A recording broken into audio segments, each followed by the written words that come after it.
안녕하십니까, 굽솔입니다. 오늘 이 시간에는 승급과 관련된 승부 지수에 대해서 알아보도록 하겠습니다. 자, 경주마는 상금을 먹고 삽니다. 그 상금에 의해 경주마의 승급이 결정이 됩니다. 국산마는 6군에서, 외산마는 4군에서부터 시작해 1등급까지 올라갑니다. 경주마는 대개 2, 3세에 대비해 4, 5세 때 절정을 걸쳐 6세에서 8세에 은퇴를 하게 됩니다. 이는 마필의 능력이 좋아야 가능하고, 능력이 부진하면 그만큼 활동기간이 짧아집니다. 경주마는 매경주 전력질주를 전제로 경주에 출전해야 합니다. 그러나 여기에도 고려해야 할 사항이 있습니다. 마필의 나이에 맞춰 능력을 최대한 발휘하기를 원하는 마주는 마필의 능력과 상대에 따라 경주 완급을 조절한다는 것입니다. 경주마의 가용 기간을 최대한 늘리면서 상금을 벌어들이고 싶은 것이 마주의 경제 논리가 되겠습니다.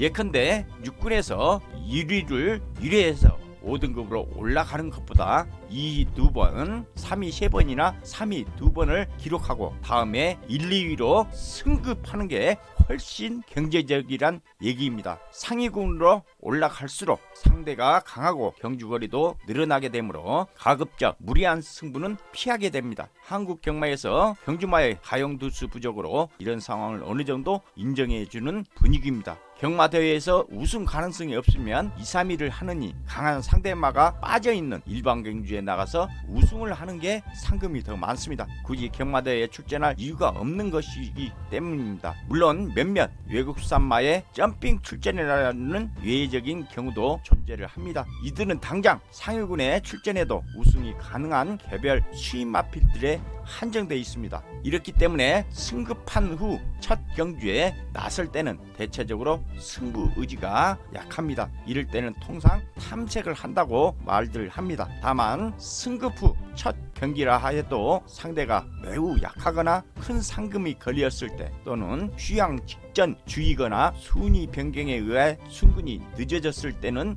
외적이라 할 수 있겠습니다. 외적인 승부 의지가 강하다고 해서 모두 우승을 할 수 있는 것은 아닙니다. 아직 능력이 부진하거나 미지수적인 경주마가 승부 의지만 강하다고 해서 1위 가능성이 높아진다고 할 수 없습니다. 결국 승부 의지는 승급 상황 외에도 훈련 상태와 경주마 컨디션, 그리고 상금, 경주 편성 등의 요인과 결부에 종합적으로 산정돼야 합니다.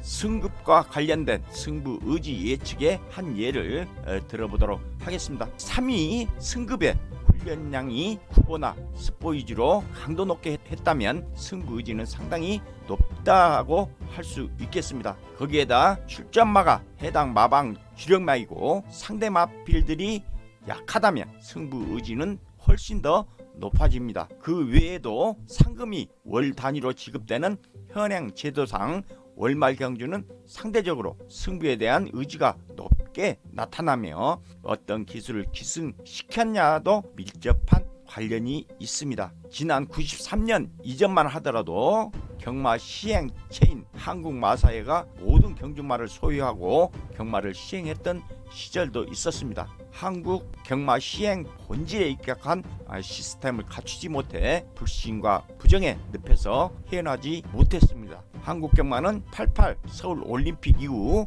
국산마 생산을 장려하면서 본격화되고 1993년 개인 마주제 경마가 시행되면서 선진화의 기틀을 다지기 시작했습니다. 그러나 아직도 후진적인 제도들로 인해 한국 경마는 올바른 발전 방향을 잡지 못하고 있습니다. 마주제가 시작된 지 27년이라는 세월이 지나고 있지만 과거의 관행과 관습이 상존하면서 전륜발이 형태를 벗어나지 못하고 있는 형국입니다. 지금까지 승급과 관련된 승부 지수에 대해서 알아보았습니다. 오늘 방송이 공감이 되고 조금이라도 도움이 되셨다면 구독 알람 부탁드리겠습니다. 굽솔이었습니다.